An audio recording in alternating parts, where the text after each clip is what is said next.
Please bear with us if we experience any technical glitches. And I've been told that if you would like to turn on the captions, they've been enabled and they're down at the bottom of your screen. This town hall was planned. Oh, excuse me. We would like to take this moment to mention that one of the elected officials asked to be on this panel died recently. Perry Township trustee Dan Combs devoted his life to making things better in Bloomington. He will be missed. This town hall was planned so that we could begin working together as we respond to the current fiscal reality of significant budget cuts. Since our country began, there has always been a tension between those who interpret general welfare as a small federal government and those who think we need some universal safety nets. Regardless of where you fall on that spectrum, we all can agree that the current political climate has shifted far to the right and away from universal safety nets. And like it or not, our elected city and county officials must play the hand they have been dealt. When Indiana became a state in 1816, it adopted a state constitution that created county government offices and specified the powers and duties thereof. Later, as the population grew, the state legislature passed enabling legislation that governed a community's ability to form local governments, city or town, with specific powers and duties. As these governments are created by state government, their powers and duties can only be changed by state legislators. It is important to understand the authority of local government, who has what responsibilities for providing local services and how to pay for those services. The problem is that local officials are given responsibility for such services as water, sewage, fire protection, and shelter for the homeless, but taxation rules are controlled by the state. The state legislature both sets and changes these rules with little regard for local differences around the state. For example, the state decided to end the financing of public school districts by means of local property taxes, but then it cut public school money by diverting it to private schools. A school district could still raise some local property taxes by referendum, but then the state decided that such referendum money had to be shared with private schools, even those outside the local district. One of our state legislators, will explain how the proverbial fiscal can was kicked from the federal government to the state government to the local government through a 2025 Indiana budget bill. Although there are 4 state representatives with voters in Monroe County, only one said he would be happy to help us understand how the local government was put in this position. Representatives Dave Hall, Bob Heaton, and Peggy Mayfield did not respond to our invitation. If you aren't sure who represents you in Indianapolis, you can find where on indianavoters.in.gov. I'll say that again, Indiana voters at in.gov. Assistant Democratic floor leader and House Representative Matt Pierce from District 61 was first elected to the General Assembly in 2002 and is now in the second year of a 2-year term. Representative Matt Pierce.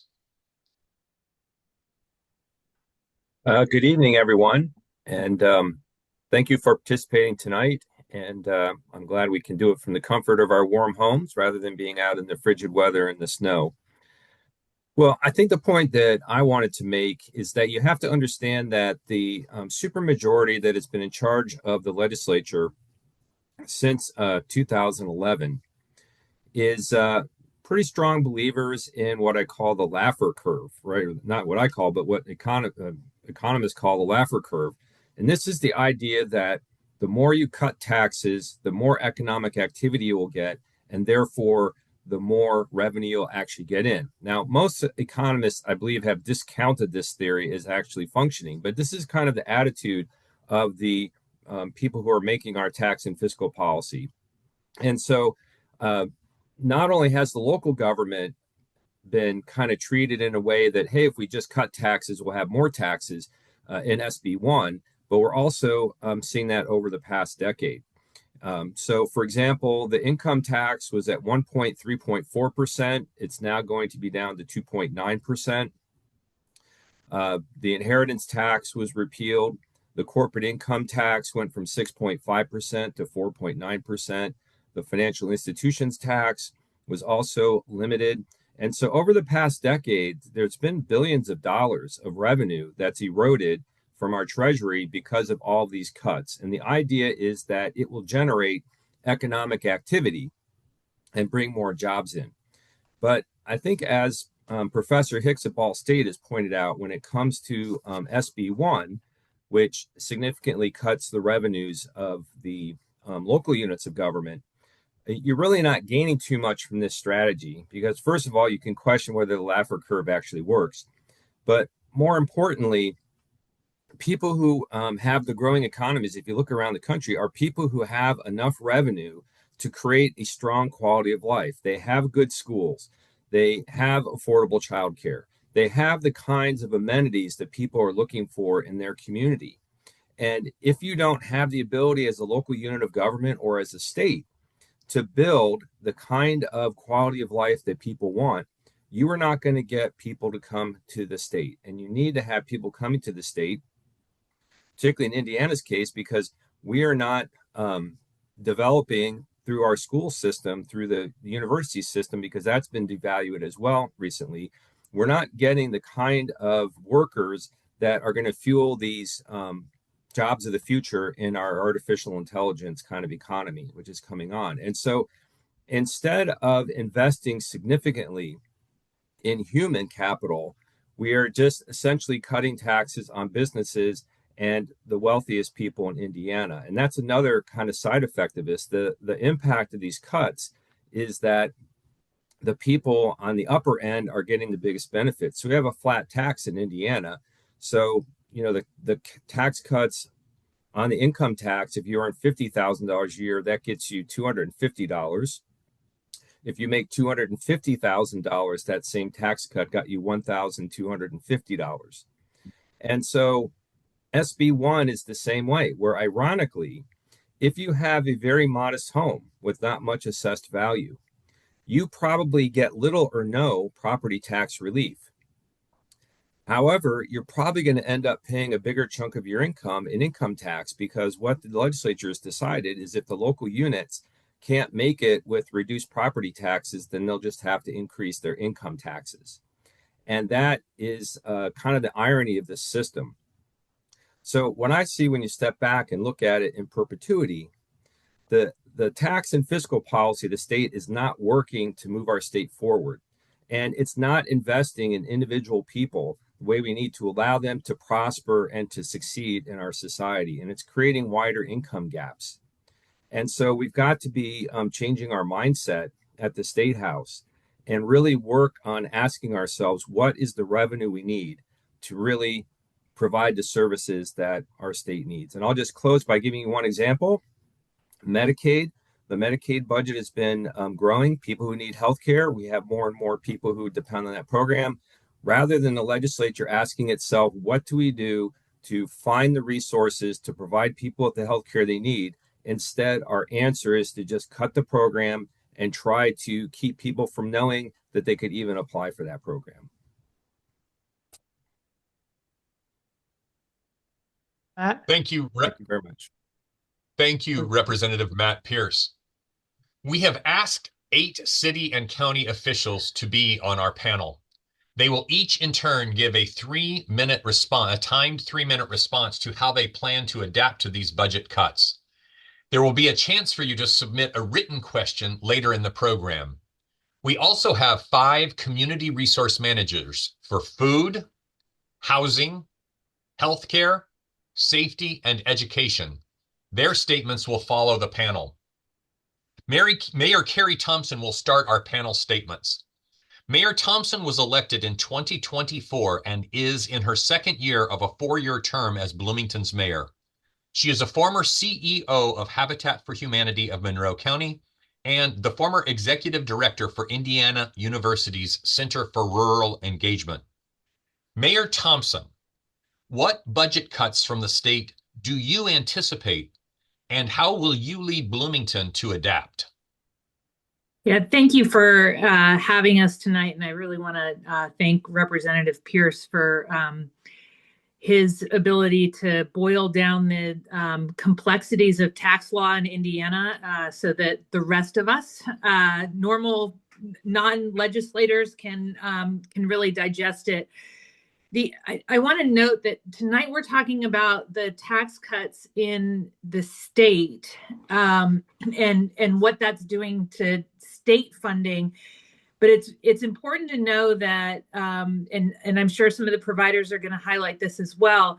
The federal cuts that we either have already experienced or we are anticipating are also coming into play at the exact same time. And so, from a city perspective, we're looking really broadly at a number of cuts that we are anticipating and planning for.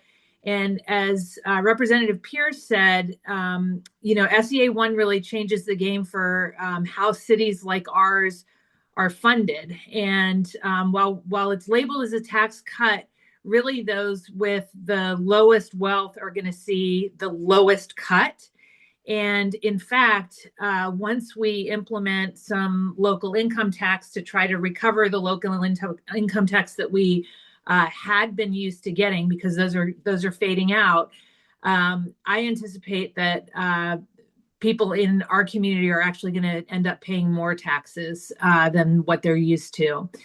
The changes to the property tax and local income tax, which is what we call LIT, are phased in by 2031. And so what we're seeing right now is just $1.4 million of loss in the 2026 budget.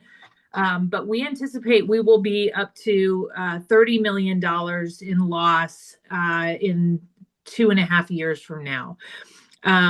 This law obviously reduces municipal revenue in multiple ways.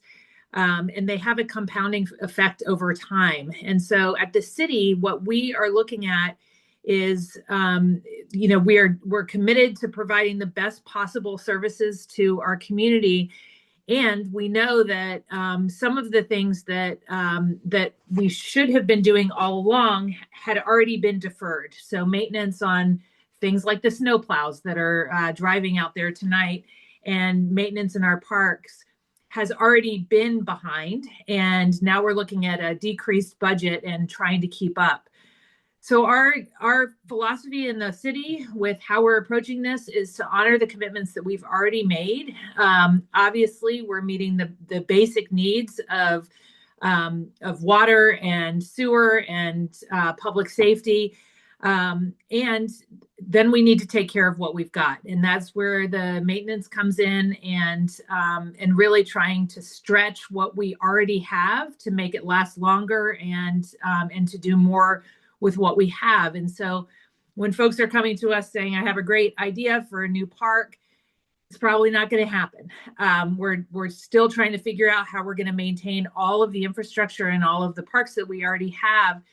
And we are doing this in the face of cuts that you'll hear from our social service providers they also are experiencing. And so frequently the city would like to step in and start filling some of those gaps that social services are experiencing. And people, for instance, when they lose their SNAP benefits, we were able to do something last year and add to some of the funding that we provide in food services. But we will be less and less able to fill those gaps. So again, at the city, we're focused on delivering core services, on stretching what we already have, and making it really last longer. While I have the microphone, I just want to state the obvious, which is it's really important that you voice your concerns to the State House. And it also is really important that we focus on the elections that are coming up because it's not only midterms, but we're doing things like electing our county clerk in the coming year. The county clerk supervises the elections. And so we want to be sure that we have somebody who is responsible and is really committed to getting as many people to the ballot box as possible. Thank you, Mayor Thomson. Our next panelist is City Council member Hopi Stossberg. With a background in executive level volunteering for education, the Interfaith Winter Homeless Shelter, and refugee needs in Bloomington, Stossberg from District 3 is just beginning year 3 of a 4-year term. Council member Stossberg, what budget cuts from the state do you anticipate, and how will you influence the city council to adapt? Hi, Steve. Thank you so much for having me here. I have no idea what that sound in the background is. There we go. Let me get back to my notes. So thank you for having me here, and I appreciate flexibility shown by everybody to transition this to a virtual event. And I just want to say that I represent District 3 for the City Council, and that is on the north and east side of Bloomington. And I think that Mayor Thomson, thank her for speaking tonight. I think she did a good job of throwing out some actual numbers that they're anticipating right now. So I'm just going to take a second and kind of delineate where the responsibility lies. The mayor and the administration's office, they set the budget, and the city council approves the budget. And all we can do as city council is cut things. We can't add things. We can't move things around. The only thing that we can legislatively do is approve, disapprove, or cut. And so just to kind of make that clear, it has to be a really cooperative sort of experience between the administration and the city council. So in terms of like what cuts I anticipate in terms of specific programs, it's really hard to answer that right now because there are still changes that might happen.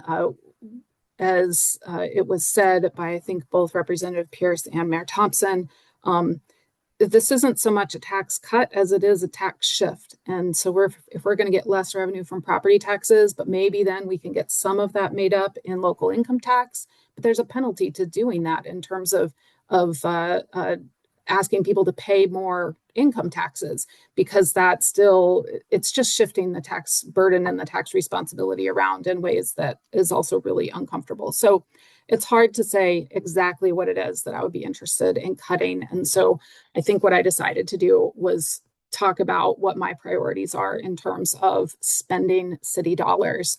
And then also spend a couple minutes to talk about different processes that the city council and the administration have collaborated on over the past couple of years while we've been in office.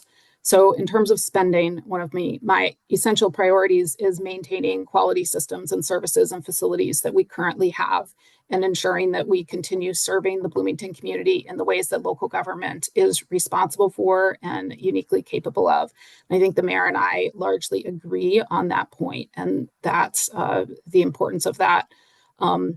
We need to make sure that the city continues to operate effectively to keep streets safe and clean, transportation corridors operational, trash picked up, water clean, emergency response, a whole number of things. And then in addition to servicing those city residents, I also think as a government, through our budget priorities, I prioritize serving our city employees as well to ensure quality working conditions and fair salaries. And so to me, those are the basics. Those are the things that we really have to fund no matter what. And then after that, it's expansion of those services to improve systems, to improve facilities, and then in supporting residents in times of need and crisis.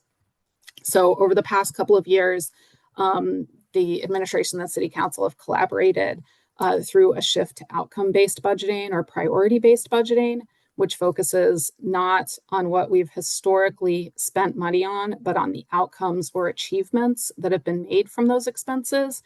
And so work is ongoing to create that priority list and categorize expenses along those priority lines.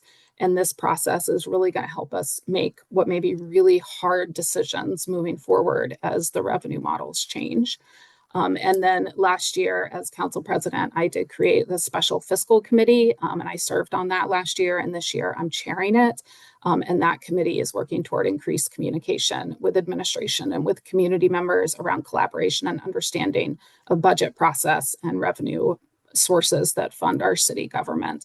And so especially in this unknown landscape of change in terms of what am I going to do, that kind of collaboration between city council and the administration is really, really important.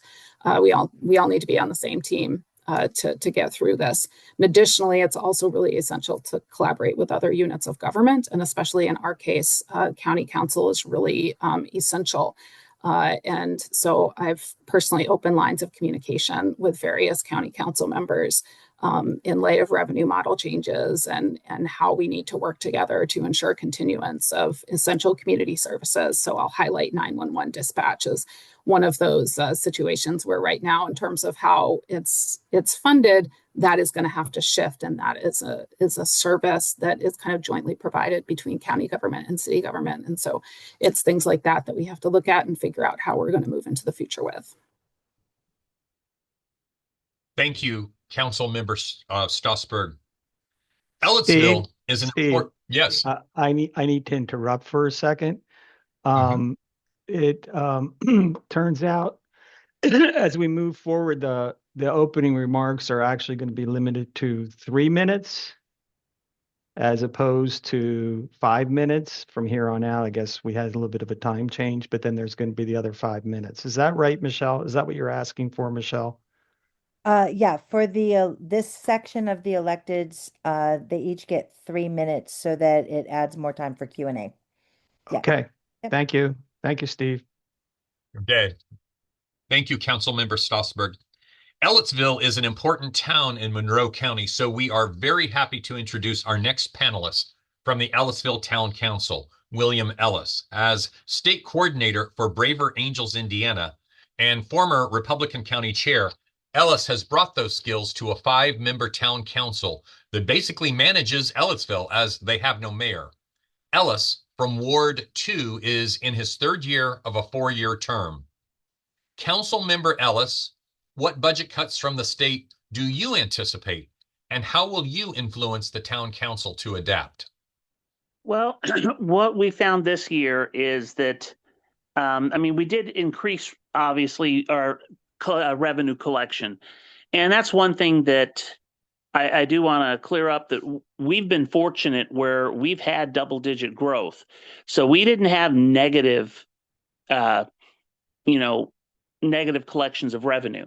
Now, where it did hurt us, especially going forward, because it's nowhere near as much as the cost of services increasing and the demands of services that are increasing. We kind of knew, because for the last, I'd say 5 or 6 years, what I hear from residents in Ellettsville constantly is our taxes are too high. We're paying too much in property taxes. So everything we have looked at has been focused on that. Where other communities look at just raw assessed value for the whole community, when we set our tax rate and look at what we can levy, we say, how much of that is new growth as opposed to just stuff being worth more? So if we have, in the last 3 or 4 years, has been very high double-digit new growth, new construction on the tax rolls. So we've been able to do a levy appeal and actually come out fiscally, financially ahead. This year, though, which was interesting, we even had more growth. We were allowed one more levy appeal, but it was outright rejected, which would have caused us about a $400,000 shortfall, which would have been about 10 to 15% of our budget. Luckily, the appeal was successful on that, and we got some of that money.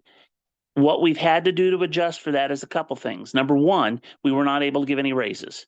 Our employees understood, and we promised them if the fiscal outlook changes December of next year, we'll put that as a Christmas bonus for those. And then we may be shifting more to a longevity system of rewarding people as opposed to just standard increases every year. We still want to give something. I was hoping we could give at least $500 to $1,000 this year, but it just wasn't in the cards.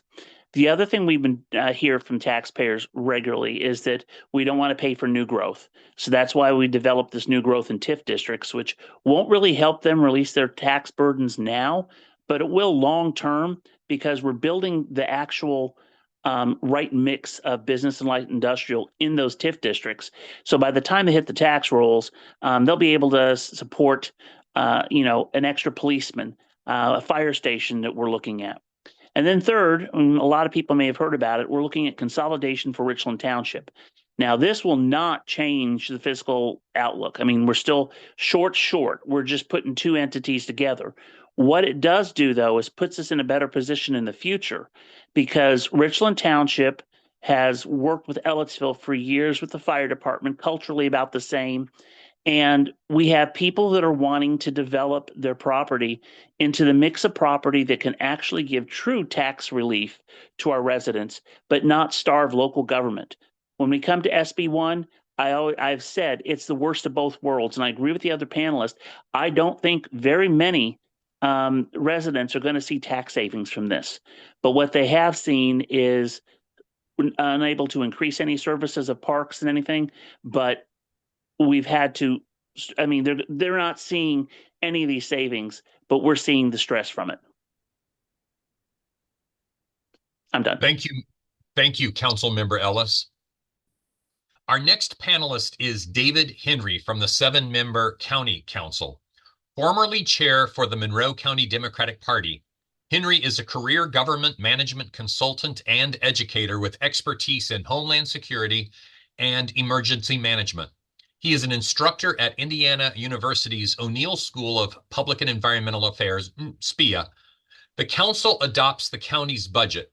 Henry was elected in 2024 and is in his second year of a 4-year term. Council Member Henry, what budget cuts from the state do you anticipate, and how will you influence the county council to adapt in 2026? Yeah, well, thank you for having me, and thank you all for tuning in tonight. Let's get to it. So I want to take this in a different direction from what my previous panelists have talked about, because they've hinted at the obvious role of county council here. What's happened with SB1, aside from the fact that there's an average of a $300 per household property tax cut, which is really a soda a day at the gas stations worth of tax cut for property owners, is a shift from property owners to wage earners, and who's going to carry the burden of funding all of our governments, state and local. County councils have basically been put in the driver's seat to make a lot of those decisions. And any of us that ran for county council did not anticipate that we would be put in a position where we'd be making decisions on all tax rates in the county in the years ahead. So what does it do?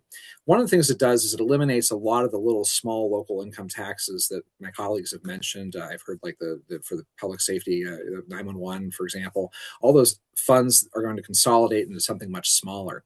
And each unit in this county, whether it's the city of Bloomington, town of Ellettsville, MCCSC, would have to come before council to talk about the rate changes every year. And so it forces those decisions locally and really puts county councils in a place to say, of the scraps we have left to work with in income tax, how does that get divvied up to the cap that exists in the community?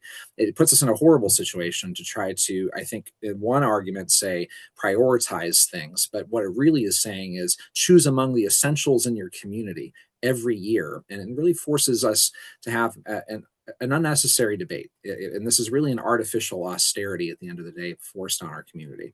So now the county council has to be in the seat working with our partners on figuring out how to divvy up that pie. There's a few pieces that we need to think about. And again, just for folks listening, what county council does is similar to city council, except it is the fiscal control for the whole county.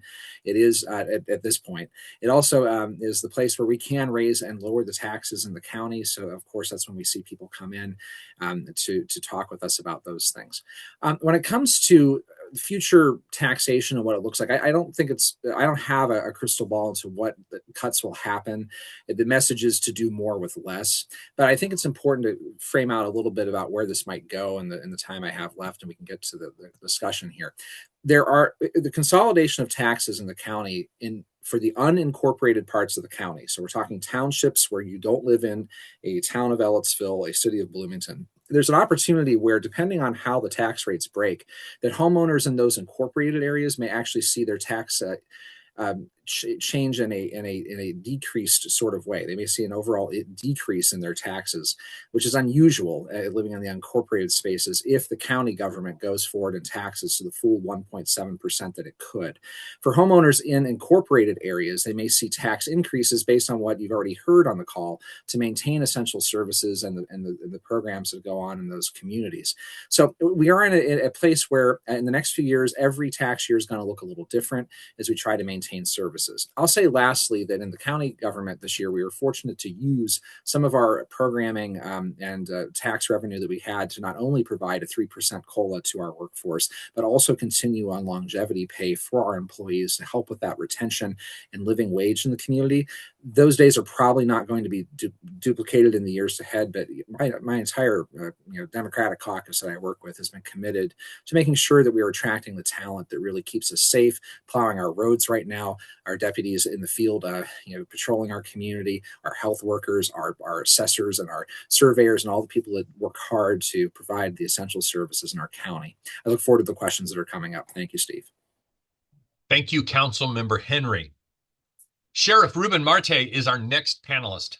Bilingual in English and Spanish, a graduate of the FBI National Academy, and a 31-year veteran with the Indiana State Police. Sheriff Marte is in his last year of a 4-year elected term. In-service training for correctional staff has increased 500% since he took office. Sheriff Marte, what budget cuts from the state do you anticipate, and how will you adapt? Good evening, everyone, and thank you for the question. And thank to It Takes a Village Steering Committee for inviting me to be part of this discussion. As we look at Senate Bill 1 and the broader direction coming from State House, the biggest challenge for sheriffs across Indiana is uncertainty.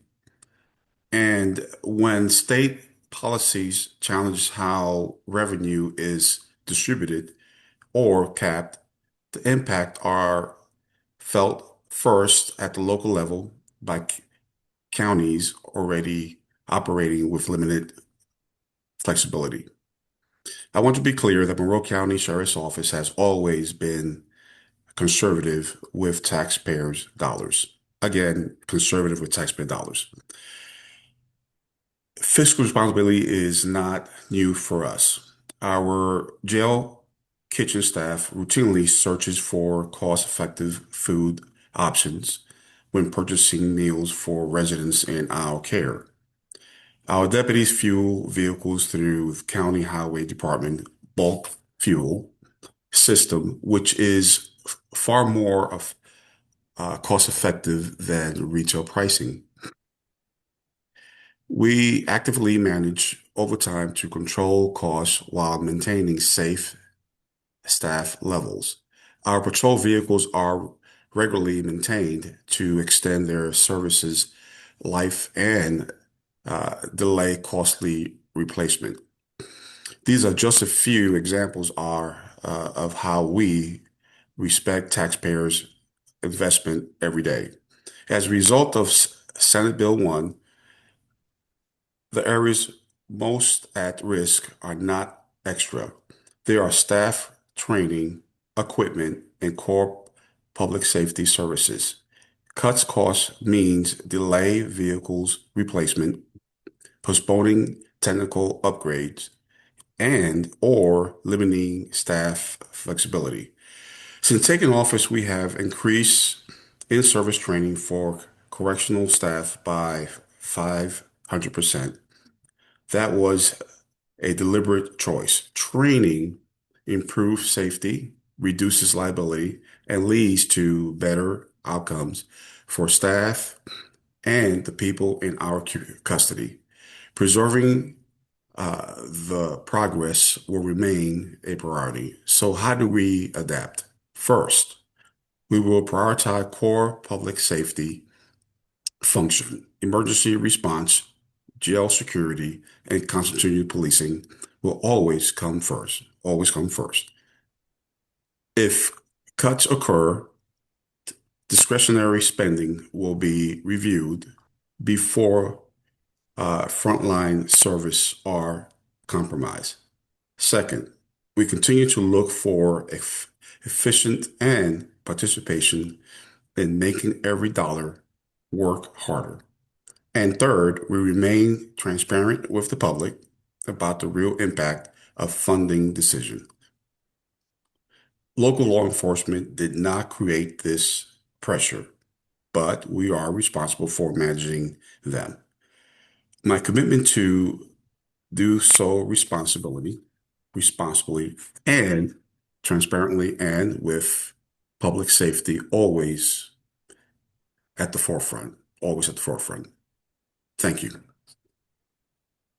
Thank you, Sheriff Marte. As part of a three-member executive body that creates the budget and sets tax rates, County Commissioner Jody Madeira from District 3 brings her skills as a lawyer, professor, and public advocate to the table. Elected in 2024, Madeira is in her second year of a four-year term. Commissioner Madeira, what budget cuts from the state do you anticipate, and how will you influence the County Commission to adapt? Thank you so much for having me as a guest tonight and for hosting this important forum. So as you mentioned, there are three of us. We're the executive and legislative heads of the county. We oversee departments. We manage county property and infrastructure. We adopt ordinances, approve contracts and claims as party governance, and we also make appointments to key county commissions. So we as county commissioners have really had to pull back from projects we were really excited about that should have already been in place. One I can think of is rural internet connectivity. And we've had to pivot to just sometimes fighting for basic services. One thing I have not heard my colleagues say that I'd like to add on is that state budget cuts don't just arrive in isolation. They're delivered in legal cluster bombs that not only steal local dollars, but also ignore evidence-based solutions. Worse, they declare local programs unlawful, like needle exchange programs, and sometimes burden us with debt for causes that many in our community consider inhumane. So for one example, it's not just SEA 1 budget cuts. It's taking away money for certain recovery and health and housing services, coupled with criminalizing sleeping in public. And this law that's coming down that will allow private enforcement by the public and by businesses. And this law has already passed the House. It's passed the Senate committee and it's up for the vote in the Senate soon. And this will explode court dockets and jail populations, and it's inhumane. And it might seem like this issue is handled by the sheriff or by the judges and not by the commissioners, but commissioners also has to deal with this issue in an executive and a legislative sense. And as a county, we're not an island, and counties handle budget cuts unevenly. So going with this example, if County 1 with a large jail capacity thinks, well, we're going to start to arrest individuals who sleep on the streets, then folks without places to sleep might start leaving County 1, and they might head down the road to County 2 if County 2 thinks that's wrong or has a smaller jail, or both, and County 2 might start seeing some new faces. But thanks to SEA 1, County 2 can't realistically bond for large capital projects, those types of projects that all counties need, not just jails, but treatment facilities, hospitals, and infrastructure projects. And County 2 also doesn't have the social service projects that County 2 used to have before SEA 2 was enacted. And SEA 2 aside, again, the state's taken away laws. The state has taken away programs that, like needle exchange programs, et cetera, for other reasons, or federal funding has taken those programs away that County 2 could use to deal with these populations. So commissioners have to get creative in handling these despite defunded or underfunded programs, working with community partners on county council, the mayor, city council, and frontline workers. Thank you, Commissioner Madeira. As an IT business analyst, Benton Township trustee Michelle Bright is well suited to her role as rural township trustee. Township trustees represent the most direct and accessible tier of local government and could easily be the first helping hand in a crisis. Bright was first elected in 2014 after being selected by caucus in 2012. But she has been elected ever since and is now in her fourth year of a four-year term. Benton Township trustee Bright, what budget cuts from the state do you anticipate, and how will you influence the Benton Township Board to adapt? Thank you very much for having me here this evening and for the organizers to organize this. So Benton Township has had mixed results from SEA 1. Because of our small budget, we're not as impacted by these cuts as other units of government. So based on the fiscal analysis, we will only lose about 3% of our property tax revenue, roughly about $2,500 to $3,000 annually. Fortunately, we were able to adapt to this fairly quickly. Our one part-time employee resigned, and so I chose not to fill that position to offset this loss. As others has mentioned, SCA1 changed another significant source of revenue, the LIT, and at this time, it's still uncertain if or how much revenue will be allocated to Monroe County townships. If the amounts are close to what we currently receive, we run lean enough, at least here in Benton Township, that we can continue to operate at a level of service as we do now. However, if townships are not allocated any lit or less lit, we might have to cut our budget up to 33% and start reducing non-essential services. This may mean mowing our cemeteries less frequently or not attending an annual educational conference. Fortunately for us, our Township Assistance Fund has plenty of money and that's separated from other funds, so we can continue serving our neediest residents for as long as possible. While it's not necessarily a cut, another bill I thought I would mention that contributes to this conversation passed last year that impacts the financial stability of many townships is HEA 1461. This bill forced townships to spend down their cash reserves that exceed 100% of their budget or come up with a 3-year capital improvement plan to spend down these funds. Otherwise, 30% of these funds will be diverted to a new Township Roads and Infrastructure Fund on an annual basis.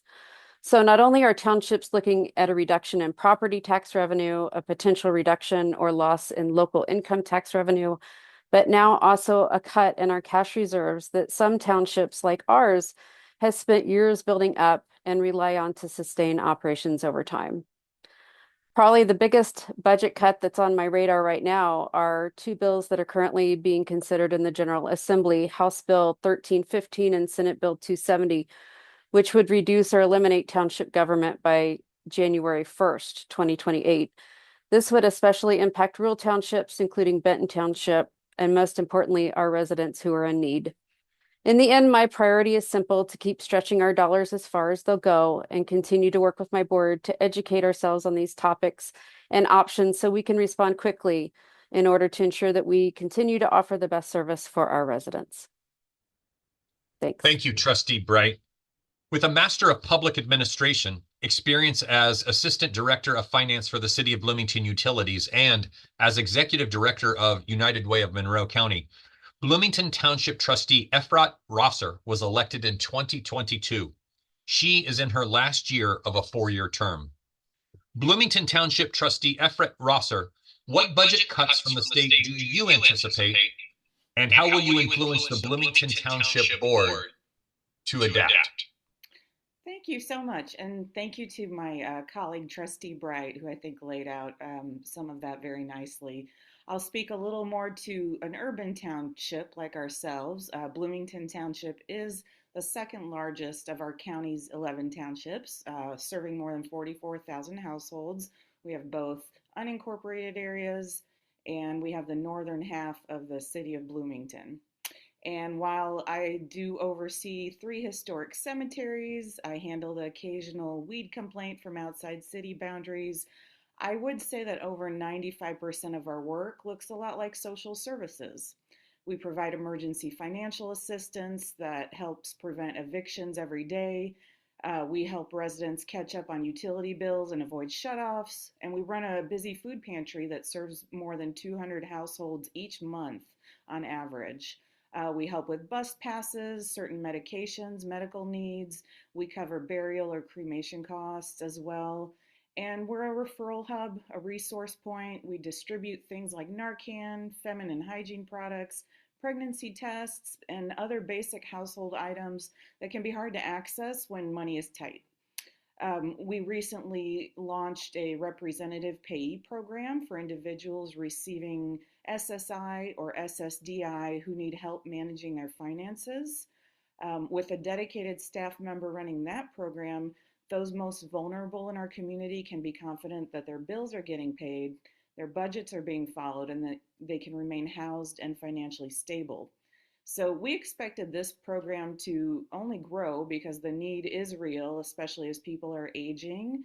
in our community. But the passage of SCA 1 and HB 1460 that Michelle referenced last year gave us pause on all of that. We estimate an immediate revenue loss from SCA 1 of about 5% of our budget. That's about $15,000 a year. And that's nothing to sneeze at. $15,000 keeps a roof over several families' heads. $15,000 keeps heat on for dozens of elderly folks on a fixed income. And $15,000 can buy a good amount of nutritious food for folks in crisis. 15,000 less a year also means that we will not be expanding that representative payee program and will not be able to add any part-time support for that busy pantry. I think the bigger concern comes when that local income tax sunsets, since it currently makes up nearly a quarter of our operating budget. So if that is not replaced locally, and I'm sorry to our county council members who get that terrible job of having to make up for what the state takes away, that impact will be significant. I think there would have to be some very hard decisions made by our board and I about which programs to cull. I'm hopeful we won't get there. But between all of that and then the current deliberations at the State House about the future of townships, it makes for a lot of unknowns.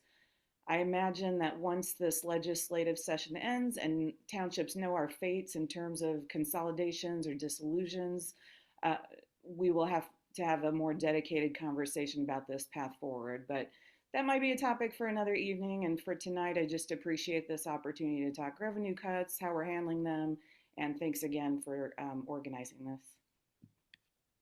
Thank you, Bloomington Township Trustee Rosser.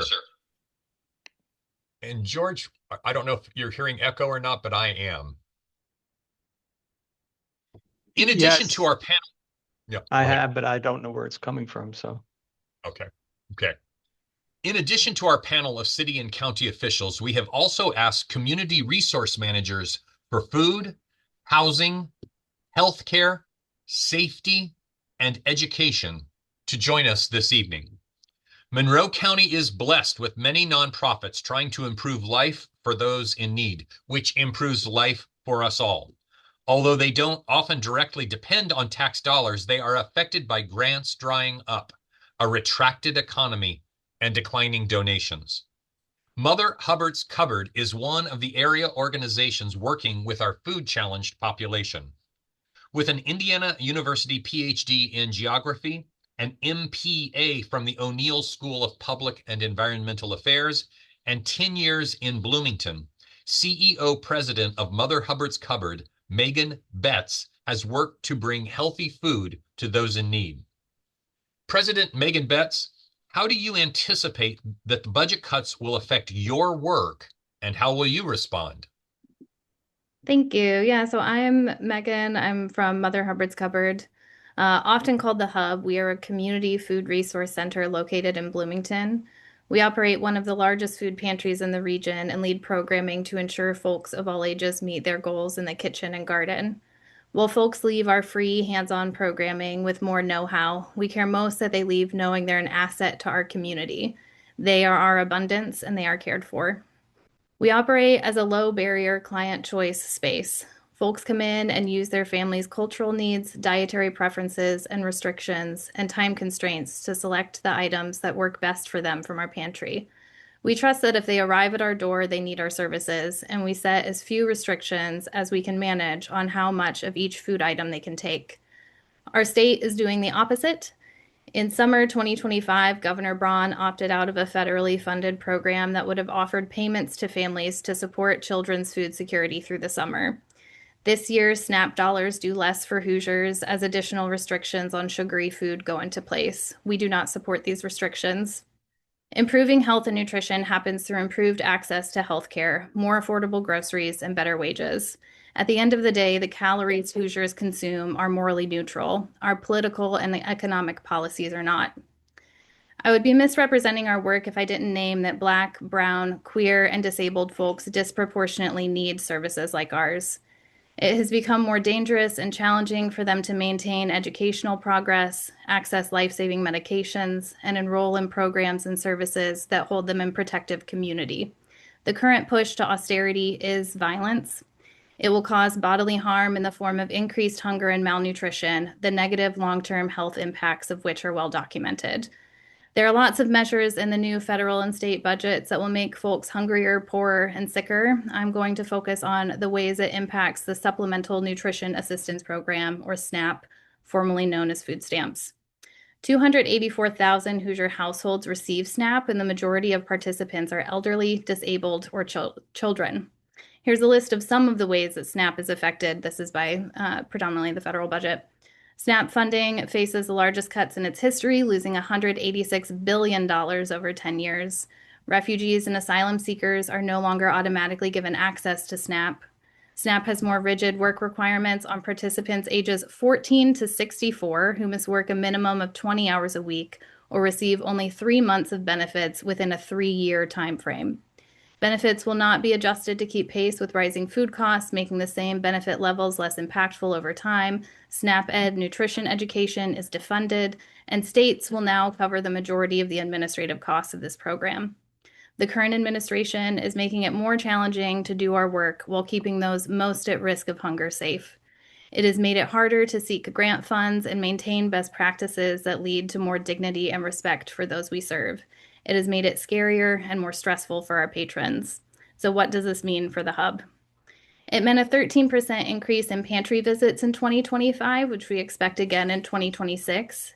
It means instead of using our pantry to supplement their groceries, more folks are depending on us for the bulk of their food.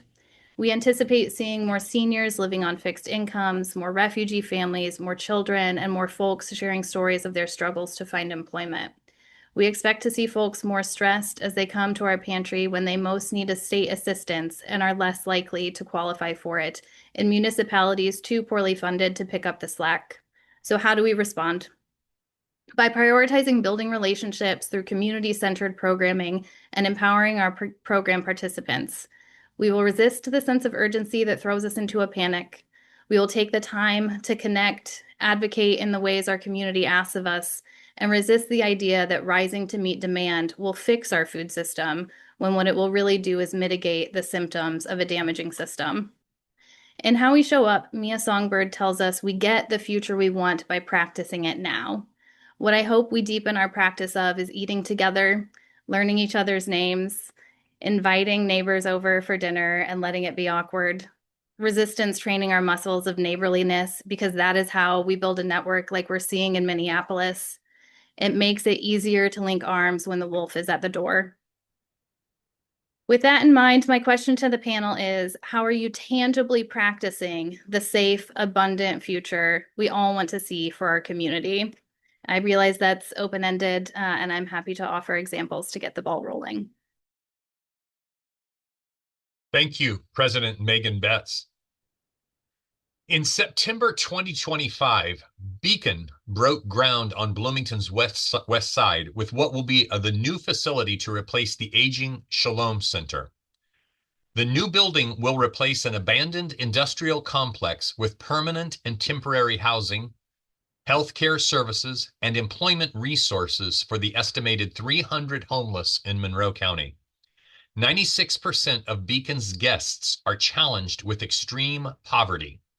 60% of those are women and children, 11% veterans.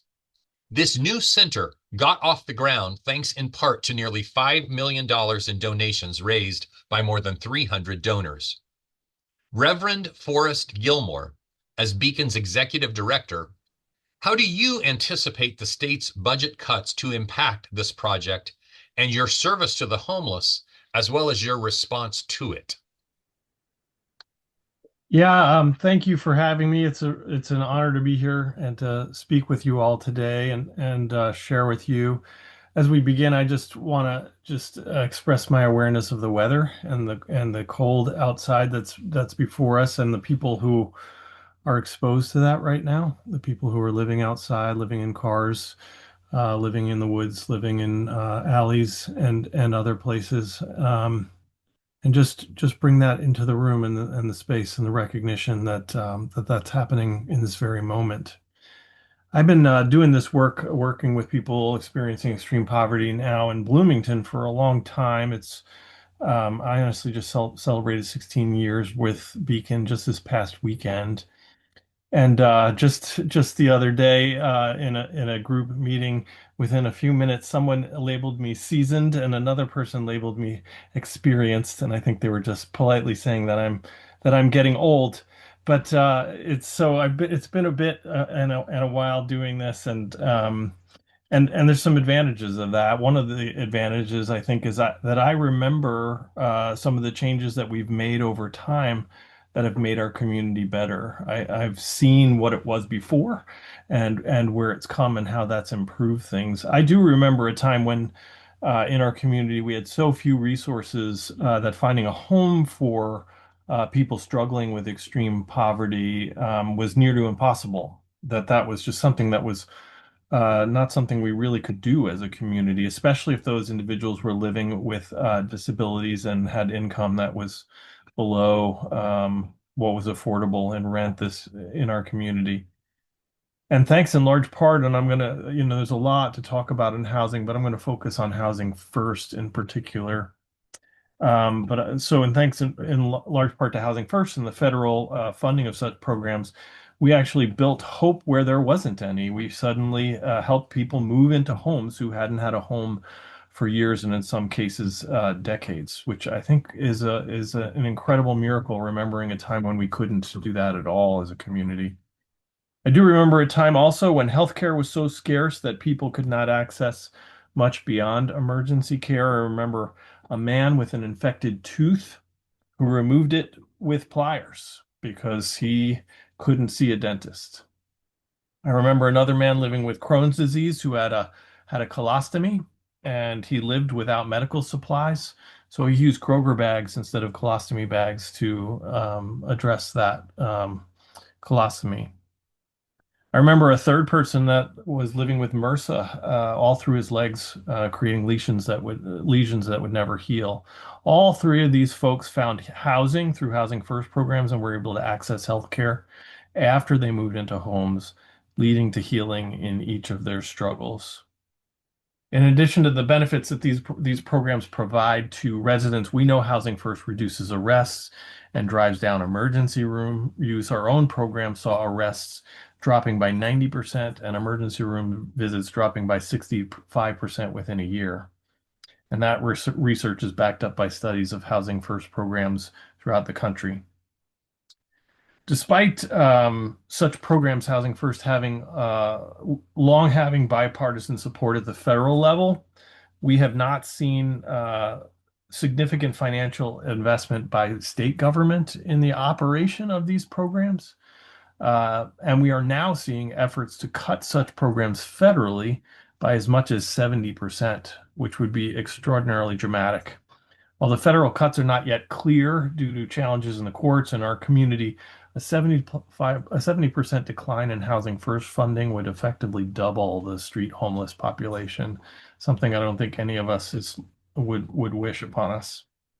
This past Christmas, I spent the evening at Crawford Apartments with many of the residents as we celebrated with a holiday dinner. And I looked around the room and took in each of the faces of those gathered around there. And I saw the joy and the beauty and the tenderness in that space. And I worried that this might be the last time we get to celebrate Christmas together in this place. My question, and particularly I wanted to focus or address this question to David Henry. So, David, I appreciate it if you would take this question on.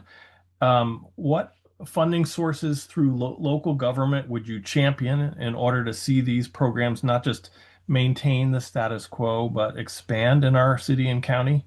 And I'm particularly curious about creative fundraising mechanisms like local referendums or referenda to address such concerns. Thank you. Steve, Thank you. Yes. I wanted to interrupt for a second.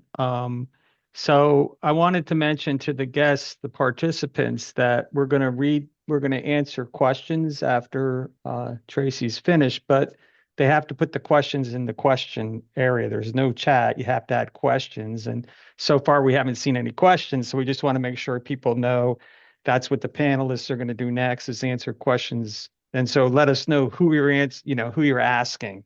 my point is. Okay, thanks, Stephen. I'm sorry to interrupt.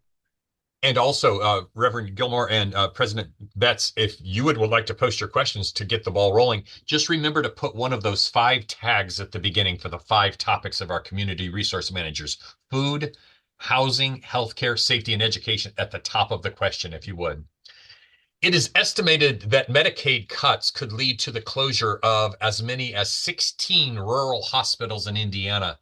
And Indiana hospitals have already begun reducing their services in anticipation of the federal cuts. Communities can expect layoffs and closures. Ball State economist Michael J. Hicks says that as a result of these cuts, hospitals will lose 15% or more of their annual operating budgets each year. Tracy Hutchings Getz is the policy director for Hoosier Action, where she leads organizing and advocacy efforts to protect and strengthen Medicaid and support addiction recovery initiatives across Indiana. In her work, she elevates community voices to influence policy and defend access to essential health care and recovery resources for Hoosiers. Tracy Hutchings Getz, in your advocacy and organizing work, how do you anticipate the state's budget cuts affecting healthcare and recovery resources in Monroe County? And is there anything we can do to mitigate its effects? Yes, thank you so much, Steve, and thank you to the organizers and elected officials and other community leaders who've been able to join us this evening for this panel. I really appreciate the opportunity.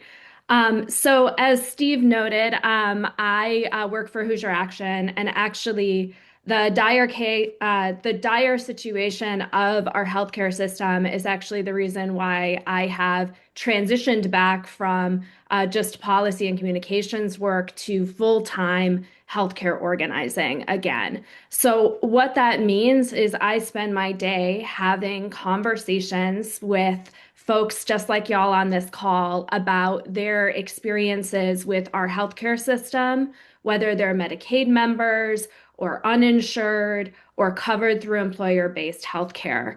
And Hoosier Action, my organization that I'm a part of, we've had more than 50,000 conversations since 2018 with folks about healthcare. And in the last year, I've personally had about 175. So here's the thing I can tell you.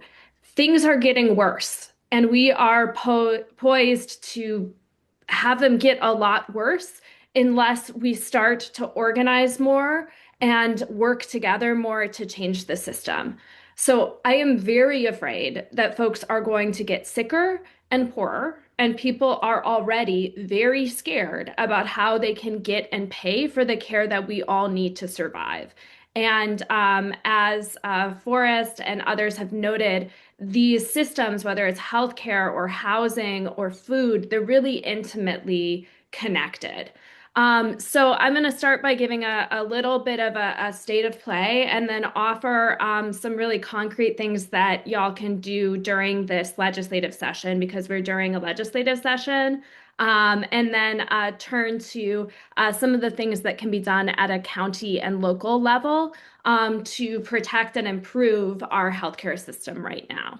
So we have been talking, really primarily about state cuts, but because Medicaid, which is a massive healthcare program that covers, more than 1.6 million Hoosiers, is jointly funded through the state and federal government, we kind of can't escape the impact of H.R. 1 or the federal budget bill, which passed in July.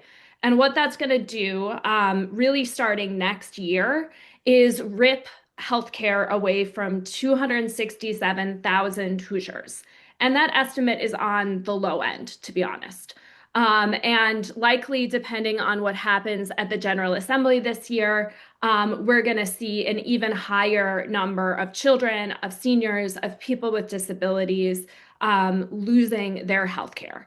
So the average rate of loss is about 14%, according to current estimates, and that could then, go up. In Monroe County, that's 3,000 people. But what we're also going to see is just a general instability in our healthcare system, where more folks are experiencing a lack of continuity of healthcare coverage. This is often called churn within Medicaid. So people getting kicked off and having to re-enroll or getting stuck on wait lists. And when you experience that churn, right, you are delaying care. So you are not getting antibiotics at the start of the infection. Instead, it is getting worse and spreading. You are getting sicker, and then you end up at the emergency room. Your life is in danger, and it is just a much more expensive version of care because you've delayed that coverage. So that's the kind of thing that we're looking at the human level here. And right now, studies have demonstrated that more than half of all Hoosiers are already delaying or going without health or dental care due to cost. I don't think I know anybody in Indiana who hasn't done that, right? Who hasn't delayed filling a prescription or going to the doctor because of cost. And I know plenty of people who have rationed their health care for these reasons, meaning they're not taking their insulin, they are delaying really essential meds. And that can lead to catastrophic situations that end up costing more and risking lives. And nearly half of Hoosiers have medical debt, and 20% of us have medical debt in collections. So again, this is a symptom of a system that is maximized for profit and not for care. And at Hoosier Action, we really believe that that is the purpose of our elected officials, to ensure that we can all live healthy lives and hold this system accountable to what we need as insurance companies jack up healthcare premiums, which is what we're experiencing right now, and big pharma increases prices for drugs, and these new paperwork reporting requirements make our Medicaid system more inefficient and move more money to massive corporations like Equifax or Maximus, which may or may not be companies that you've heard of, but that's what's happening. It's not just that we are potentially seeing a reduction in the amount of money available to fund Medicaid and other healthcare programs. It's actually that mandates at the federal level mean that it's going to be spent not on you or me or your local doctor, but it's going to be spent padding the pocket of corporations that do credit checks or run administrative tech backends. So how is this going to look in our community? Excuse me, yeah. Tracy, but I'm going to have to interrupt you. Oh, yeah. We need to go on to the next. Oh, speaker. sorry. I thought I had 5 minutes. No, we changed that at one point because of time, because we had more speakers come than we anticipated. No problem. Thank you. So I'll just name quickly. There's a set of options at the legislature for folks to take advantage of, and then moving forward, this is going to put an increased pressure on our local county government and county systems. And so I wanted to address a question to County Commissioner Jody Madeira about how these healthcare funding pressures increase as they're increasing. What are some of the concrete steps that the county is taking to prevent local clinics or hospitals from reducing services and closing? And how is the county going to step up and ensure that folks have continuity of care as we might see a reduction in care providers and a reduction in insurance coverage for folks? Thank you, Policy Director Tracy Hutchings-Getz.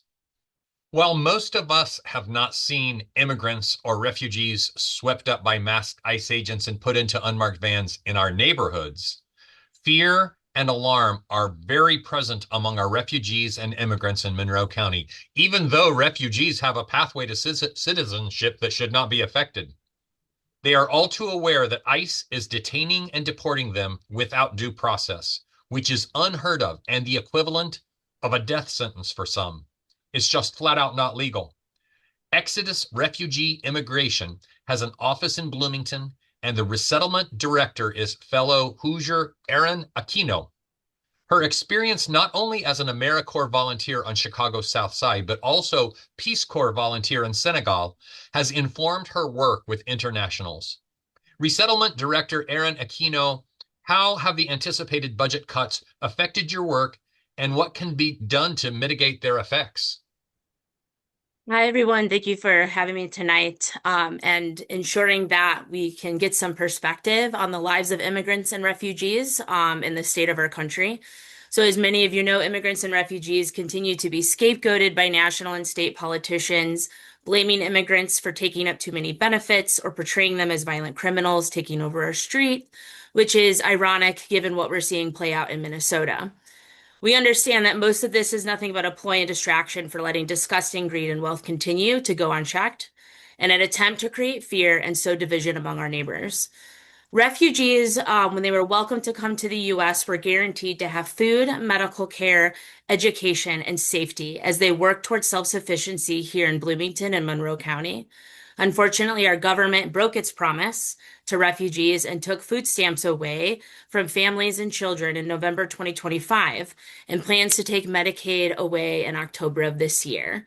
This puts even more of a burden on this population to pay the bills and stay off the streets. Refugees are often one of the most financially self-sufficient groups and incredibly successful. But our most vulnerable refugee neighbors, people with children, major health issues, and elderly family members, are still working on their journey of self-sufficiency. Taking away their benefits does not take away the need for people to eat, seek healthcare, or safety. And in many cases, it ends up costing more to provide healthcare to families if they are uninsured, as we heard from Tracy. Because, of course, every parent is still going to take their child to the emergency room when they need to. The hallmark of this refugee program is that it provided benefits to families needing a literal second chance at life. And what we found is it actually benefits our country economically, as we amassed $125 billion on top of the program in a 15-year period of time. But the pressure that we continue to put on this population and others, the more they are forced to use other services needed by populations already struggling, such as places we heard from today, food pantries and shelters. And those organizations are also facing cuts to their budgets, further complicating our community's ability to care for our vulnerable residents. Funding cuts to public safety are also a huge concern. Our clients once felt safe to be in this country and now live in daily fear. I speak with families every day who are afraid that ICE will come, who are children who are afraid to go to school, and children who are afraid to answer doors for fear of being kidnapped. Exodus and our clients have relied on the local fire department, EMS, and police numerous times since our inception in 2022. And I've personally witnessed several of our public safety representatives provide supportive, timely, and trauma-informed care to refugees in times of crisis. In 2024, actually, our small Somali population of about 20 to 30 people were experiencing high rates of discriminatory attacks at prominent bus stops in Bloomington. Exodus called on the city, the police, and Bloomington Transit immediately to address this issue. And within a week, we had a group meeting with Somalis and a police officer. Transit and city clarified their role of security at bus locations and committed to looking out for this population. We have not heard a report since that time. Of course, that doesn't mean it's not happening, but knowing that the police in the city were on the side of this population was paramount. And to continue to strip away the funds and support for programming that keeps people safe is only going to lead to more stress, more fear, and more danger. What are we going to do to mitigate this and these issues? Well, as community members face the loss of food and healthcare, our community must consider what resources it can offer. Exodus has begun to collect food and gift cards for families and works to connect clients to local food pantries like the Hub. Our community will need to consider what free or low-cost health resources it can offer starting in the fall to refugees, because they're not the only ones losing healthcare, as we heard before. And we must continue to think about how this political rhetoric and what's happening on the streets across the country affects our neighbors, and we need to speak up in defense of all our community members. And one thing that's really critical to remember is that when it comes to refugees and immigrants of humanitarian concern, the U.S. made a promise to welcome them in this country and help them start a new life. Funding cuts and the revocation of benefits like food assistance and healthcare coverage fly in the face of this promise. And these cuts are proof that those who are currently in power have zero interest in saving the public good. We broke our promise to so many immigrants in this country, despite the fact that immigrants teach us to be better neighbors to one another, contribute invaluable amounts to our economy, our culture, and our communities. My question for the panel, I know times are tough, and I know that we're all in the same boat here. But what steps can you take when it comes to budgets to deal with issues like vital access to food, healthcare, and public safety?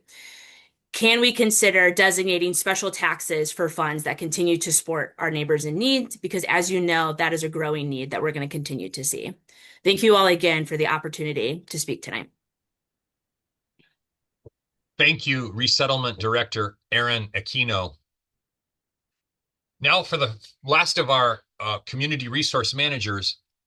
Ever since the Indiana Supreme Court established that education tax dollars could follow the child by ruling that the state's voucher program was constitutional in 2013, Hoosier public schools have seen tax dollars siphoned off to private schools. As an Indiana Coalition for Public Education Monroe County board member, Carrie Mixa is a driving force to ensure that we have strong, democratic, and well-resourced public schools for all students. She is a community organizer who mobilizes parents, a researcher who shows the impact of outside money on school board elections, and an author who analyzes policies for publications such as the Capitol Chronicle. As an activist for ICPE, Carrie, what do you anticipate the state funding cuts to mean for our schools, and what can the public do to mitigate their effect? Thank you, Steve. Thank you all for having me. And this panel is stellar. You guys are just amazing people. And the folks here attending this, thank you for being here. Goodness. So Indiana Coalition for Public Education, right? We have existed for 15 years. That's how long vouchers have been around. This year, vouchers are universal. Oh, sorry. Actually, yeah, this year, 2026, vouchers become universal. For the school year of 2026-27, we have universal vouchers. We are a pro-choice state in terms of education. Our organization exists to advocate for high-quality, equitable, well-funded public schools for all children that are subject to democratic oversight by their communities. We believe in local control of our schools. I want to keep this short because I know time is lacking. We have a lot of good questions happening in the Q&A, and I know that there was one question about the cuts to public education via shift to private school vouchers and stuff. We are a death by 1,000 cuts. So vouchers is one way that we are experiencing cuts to traditional public education funding, and our public schools are traditional public schools that must serve all children. By law, they accept all children. So we have cuts there. We have cuts via not keeping up with inflation. And then we also have cuts via SEA1 or SB1. It's called Senate Bill 1 or Senate Enrolled Act 1. That's another level of cuts. So that for our community schools, which is Richland Bean Blossom and Monroe County Community School Corporation, totals to almost over the next 3 years, I believe it's like $20 million, which is not insignificant because like all of these other organizations and like how our city, town, and county councils have mentioned, we are very wise with the use of our spending of our dollars.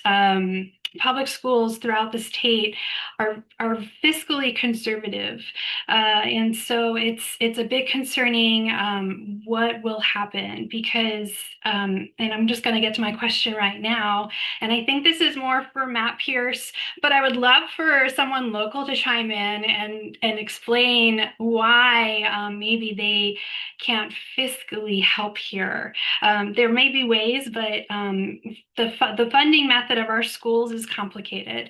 But here's the question. As the impact of SEA1 and general defunding of public education overall results in fewer teachers, overcrowded classrooms, and reduced services in schools, what steps are being taken now and planned for the future to support our public schools? And I'm not asking for more bake sales.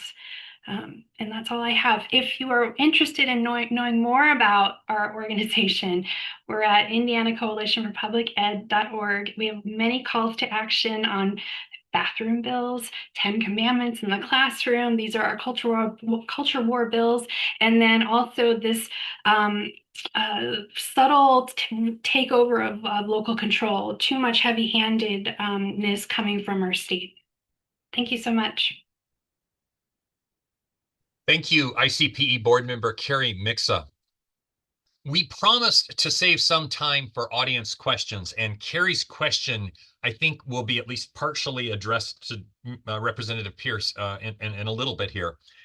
We promised to save some time for audience questions. We will be using the webinar's Q&A feature. Again, when you submit a question, if you will, please start it with a topic label like education, food, healthcare, housing, or safety.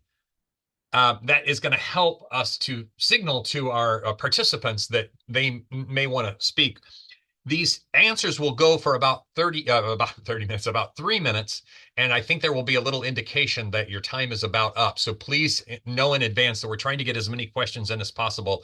And if I start coughing to cut you off a little bit, I don't mean to be rude, but we would like to get as many questions in as possible.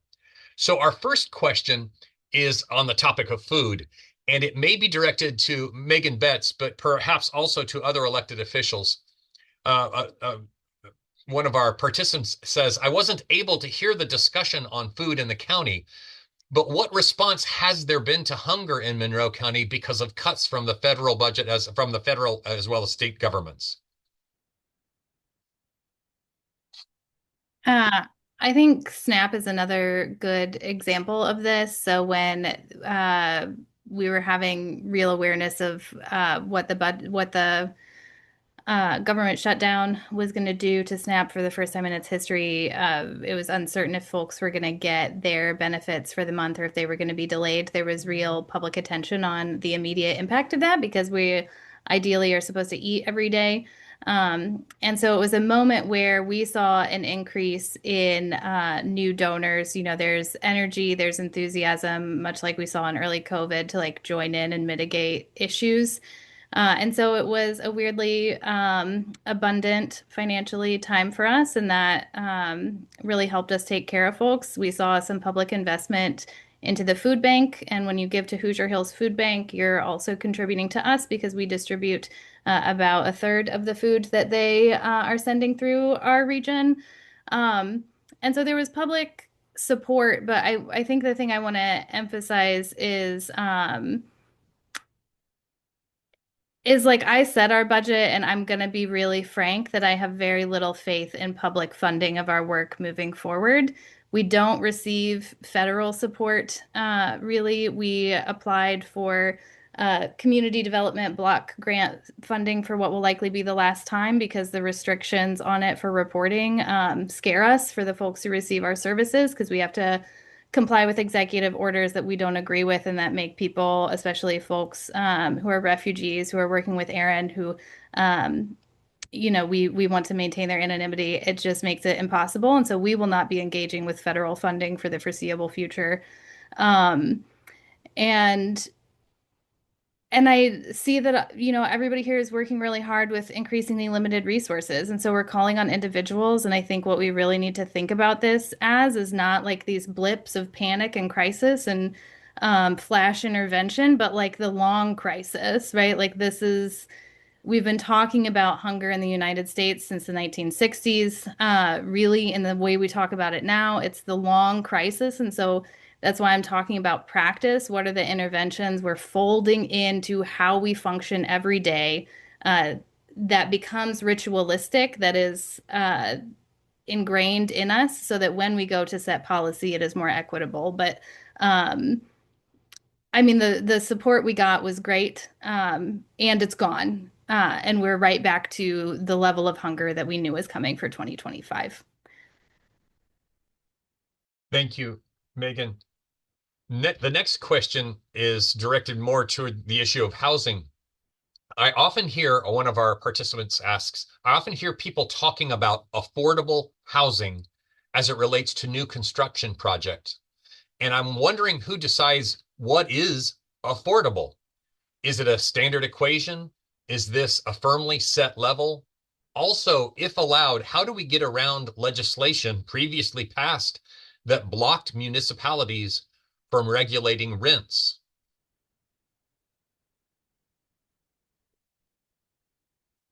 I'll speak to this at least a little bit in terms of who defines affordable housing. So there's something called an area median income, which is federally defined.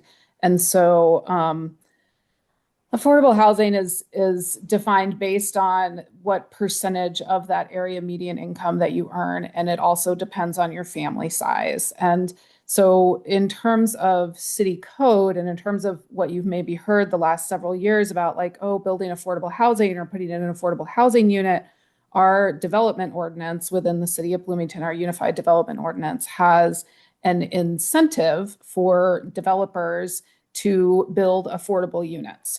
And the way that that was defined, and I say was defined, I recently actually instigated changing that definition a little bit. But previously, it has been defined. There's two tiers, and tier one, if you built 15% of units that were at 120% of AMI or below, then that counted as affordable housing. You got that affordable housing incentive.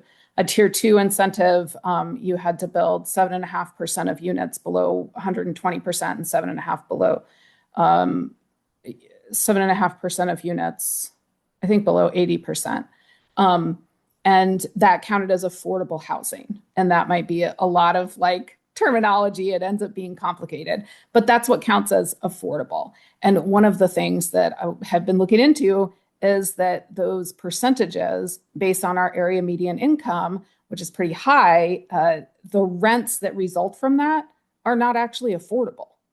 And so that's why it feels like, oh, we're like bragging about making affordable housing, but that housing isn't actually like, it doesn't actually feel affordable because our median income is so high.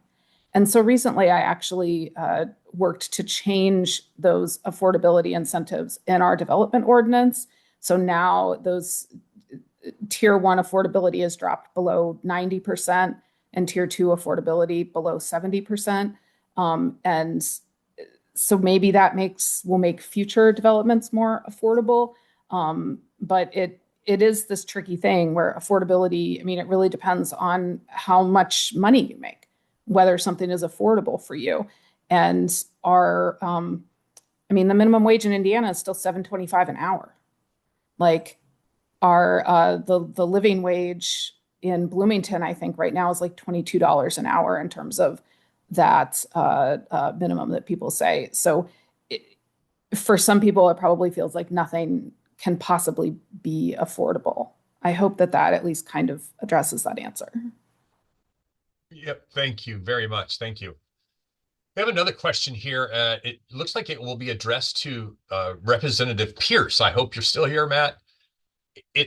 One of our participants asks, could Matt Pierce address the impacts of cuts to public education via the private school vouchers a little bit more? The unfair lack of requirements for privates and charters, the no income limit on getting vouchers, the lack of accountability in terms of testing, oversight, etc. Was most of this in SEA 1 also? It's kind of an omnibus question about the impact of cuts to public ed and sort of inequities in the systems that have been set up. Is Matt Pierce still here? Yep, I'm here. So great. There's actually been a long-term kind of parallel things going on with school funding that are both detrimental. So first on the voucher side, that's been a very slow rolling bait and switch, which has been culminated with the wealthiest Hoosier families being able to be subsidized by the state for their kids' private education. In 2011, when the Republicans took over the legislature, they began this voucher march by essentially saying, we just want to take care of the poorest kids who are stuck in really bad schools and give them the same option as wealthier families and allow them to choose to go to a private school that better fits their needs. They couched it in terms of a civil rights imperative. Once they began to get that go, then every year for the last decade, they've expanded it and started out saying, oh, well, gee. And the other rule was they had to be in a school determined to be failing based on test scores and other metrics. And so then it was like, well, if the 1% person in the family is qualifies, the siblings should qualify too. Then they began to expand out the income qualifications. And so we arrived at a point where we just have vouchers for everyone. And that's because I believe the ultimate goal is to privatize the education system. And just every parent will get a check and they'll say, go buy some education. I think that if they'd said 10 years ago, that's our ultimate goal, I don't think it would have been supported. So that explains why it's gone that route. And of course, many of those schools are religious schools that the General Assembly has no interest in regulating and ensuring that they're meeting the same requirements as public schools. So you have an inequity there. The other thing is the legislature essentially took over most of the funding of our public schools through sales and income tax. In income tax, they've been consistently cutting, as I mentioned before. And so what they're doing is they're kind of making the funding formula look like there's more money there than there is by moving things into it. So, for example, finally, it was a good move. The state said, we will pay for curricular materials. We used to just call them textbooks. But what they've done is they took that money and they put it into the funding formula to make it look like they were giving more money for each child. And they always say, we're giving more money to education in this budget than the last one. And that might be true, but they count everything. They count the private school vouchers. They count, the textbook George, things that were separate. Can you set the 3-minute timer period? Thank you. Thank you, Representative Pierce. So the next question is especially timely if you've been following the news today.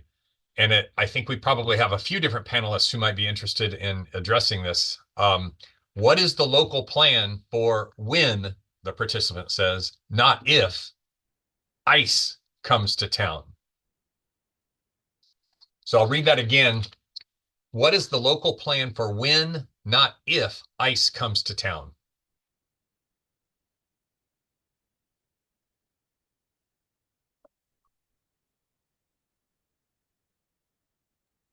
Is there anyone who feels comfortable addressing that? Well, I'll try take a shot at that. That is such a difficult question to answer. As local law enforcement, we do our very best to provide public safety at our level. When the federal agency comes in, our options are so limited what we can do and cannot do. As you see in Minnesota, what they're going through right now, it's so difficult to wrap your brain around this thing. How do we respond at a local level, short of lawsuits? I am lost for words. I really am. Who would have thought we would find ourselves in this situation where we have to think about how do we deal with our federal partners? It's a very tough situation. I don't have an answer. I just don't. I wish I did, but I don't because we are a very close-knit community. We will help each other as much as we can, and we will continue to do so. But the way this administration is acting and conducting themselves, it's never been done before. We've never had to deal with this before. I'm just lost for words. Mayor Thomson, do I see your hand up on this one?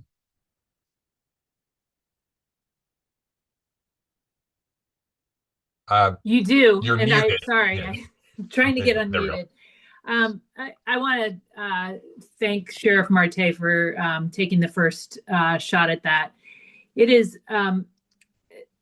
I think one of the most important things to say here is that our local law enforcement works together really well. And they share a philosophy of keeping our focus on keeping the people of Monroe County safe. And so what we are charged to do is to enforce just criminal activity. That means we will not be enforcing any immigration laws, and I think that we have a great track record of community policing and really trying to keep people genuinely safe here. This is a time, as Sheriff Marte said, that is unprecedented. And it is also a time when ground level care for one another has never been more important. And so I don't want to put anybody on the spot in particular, but I do just want to give a lot of credit to Erin, who's on this call with Exodus, who has been an incredible organizer, and she has been incredible about getting information to people who need to have that information, and helping to create some systems of care in our community. It is important, and it's important that we act in neighborly ways that we have never been called upon to act in this way during our recent history. So there are good people working towards this, and my commitment is that our police force will only be enforcing criminal activity in Bloomington, the city of Bloomington. Thank you.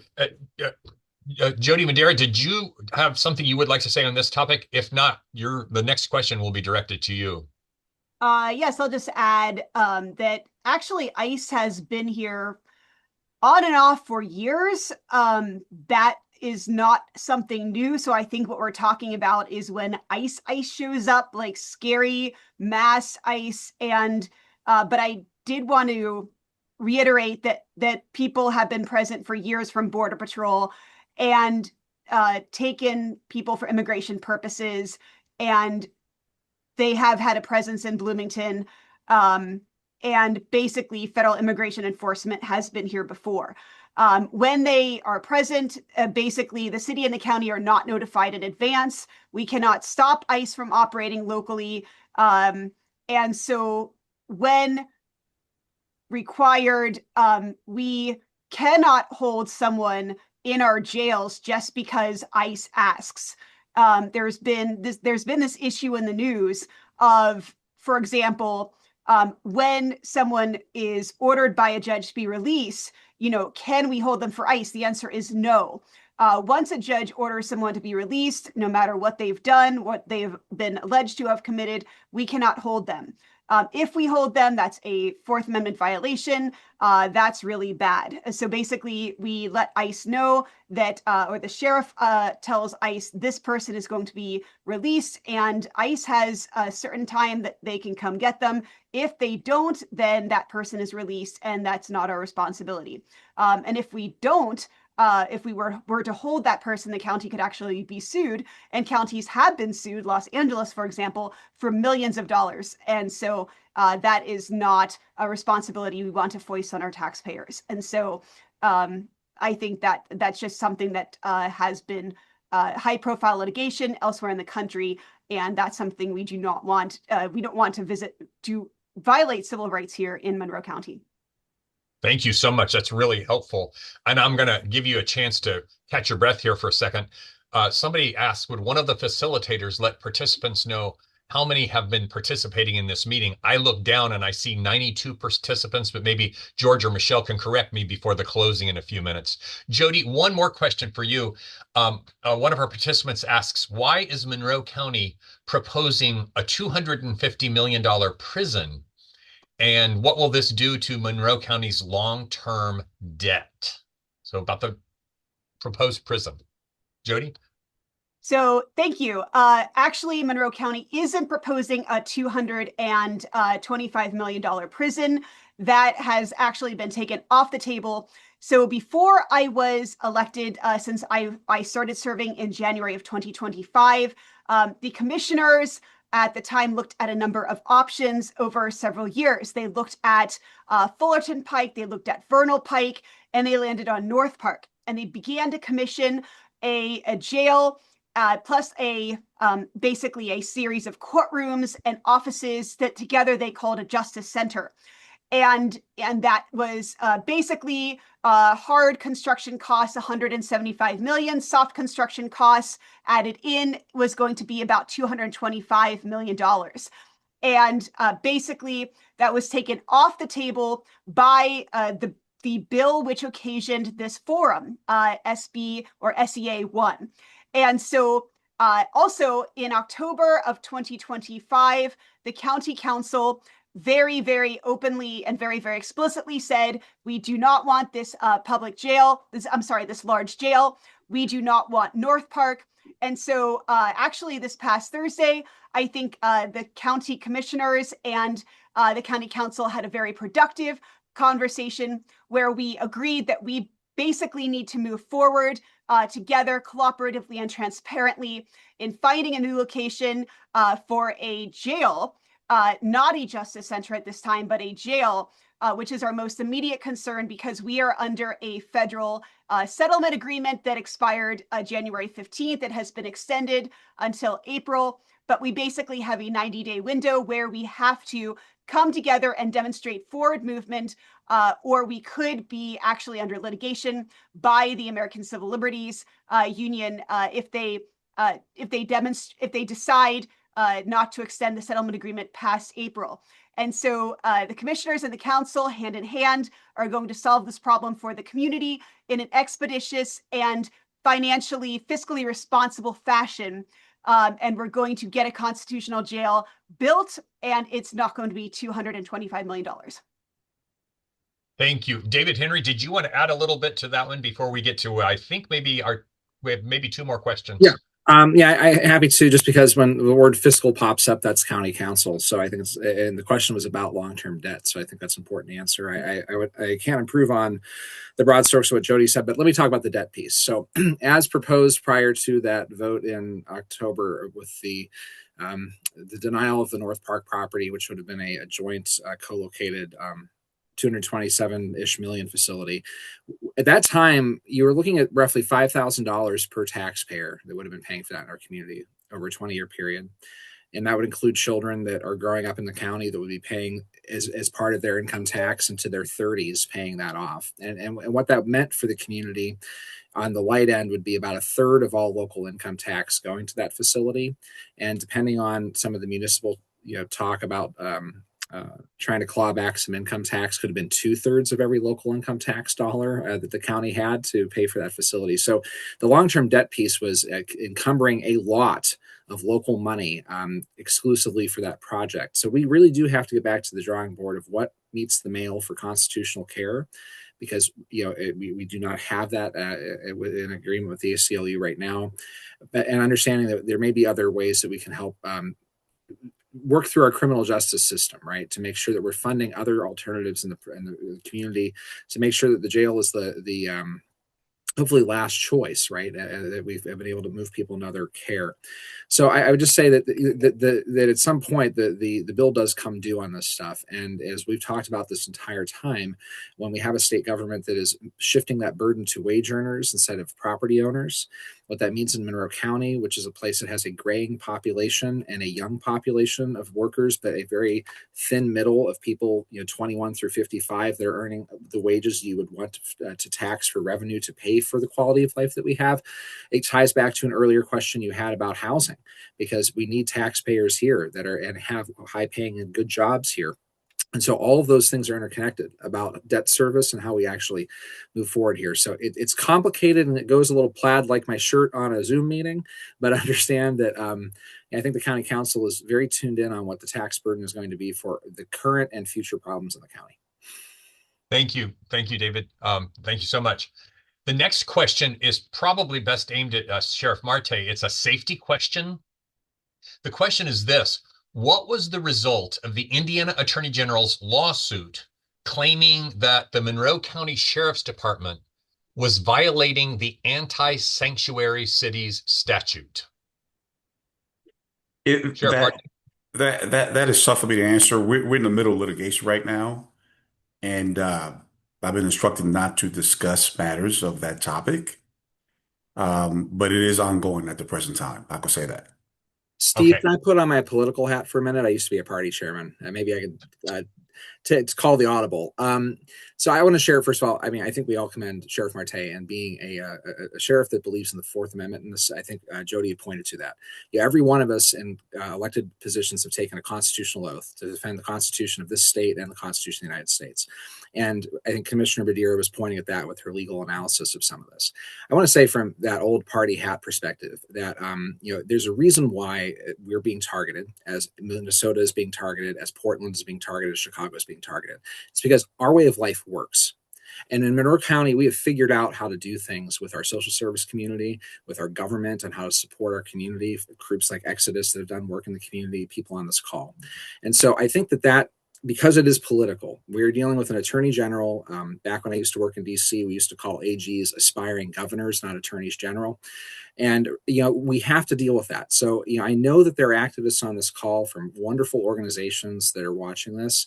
And this is really about a time to bear witness. When you see things going on in this community, tell people. We are a networked community. Some of those ICE raids we've heard about, came through phones that got people connected. But he is doing an admirable job, and he can't talk about it because he is being sued by our attorney general for doing the right thing. But I just feel like someone has to say it in a public forum finally, that that is who we are as a community, and we'll do our part. So thanks for letting me put the political hat on for a minute, Steve. Yeah, thank you, David. The next question maybe overlaps with several of you. It's explicitly an education question, but it may touch on several people here. Current H Bill 1004, House Bill 1004, would remove required work hours from individual teacher contracts, giving school districts unilateral authority to add duties and extend workdays without additional compensation. 25% of teachers in Monroe County already work a second job. On behalf of the Monroe County Education Association, the local teachers union, can officials please work to reject this? Teachers would rather teach, care for kids, and work to improve our larger community than to have to work 50 plus hours a week. Partly a statement, partly a plea. Anybody would like to address this? Well, let me just say that I think it's the fact that the legislature does not like teachers having strong voices in the workplace through their unions. They want to have people operating like cogs in the machine. They want you to be assembly line workers. They don't want you to be equal partners in the educational system. And so this is just another in a long line of the last decade of attempts to marginalize the voice of teachers in the classroom and in their school systems. And, I've been fighting this forever, trying to preserve the voice of the teachers in our classrooms. And it's just like every other issue up there. If we don't get kind of tuned into what's happening and get people, contacting their legislators and networking across the street and really pushing to, pushing back on that bill, then it's kind of easy for it to move through and maybe people not to take notice. So it's just, we have to constantly be on guard and work hard to alert people and get them involved in the process. Thank you, Representative Pierce. Anybody else on that one? I'll go ahead and say a little something. For those of you who know anything about me, you know that I'm really passionate about public education. I'm a former teacher, and I just want to go on record and say that I'm incredibly supportive of teachers unions. I'm incredibly supportive of unions in general, and the right of people to negotiate that and how important that is in just like the structure of work and the quality of life and all of those things. And I was really, really glad. There've been a few bills recently in the state house that have reduced teachers unions' rights, and I was really happy that I think it was last year, maybe even the year before, actually, that our local school board, and nobody here is representing our local school board, but they continued to negotiate several pieces of a union contract with our teachers, even though the state kind of took away those requirements. So I guess, I don't have any control about how the school board decides to negotiate with the unions or not negotiate with the unions, regardless of what state law says they can or cannot do. But I just hope that our local school board continues to negotiate with our teachers union for a whole variety of conditions, and doesn't just do the minimum that the state will end up requiring them to do one way or another. I think that it's just a real travesty how teachers have been treated by the Republican supermajority in the state house. It's just horrendous, and I'm just very supportive of our teachers unions, very supportive of our other unions. Also want to give a shout out to the mayor's administration right now, because she's come in and done a lot of union negotiation with our AFSCME union, with our fire union, with our police union. And I think that those negotiations are just really, really key. Thank you so much, Hopi. We've got one last question, try to squeeze in here before some closing comments.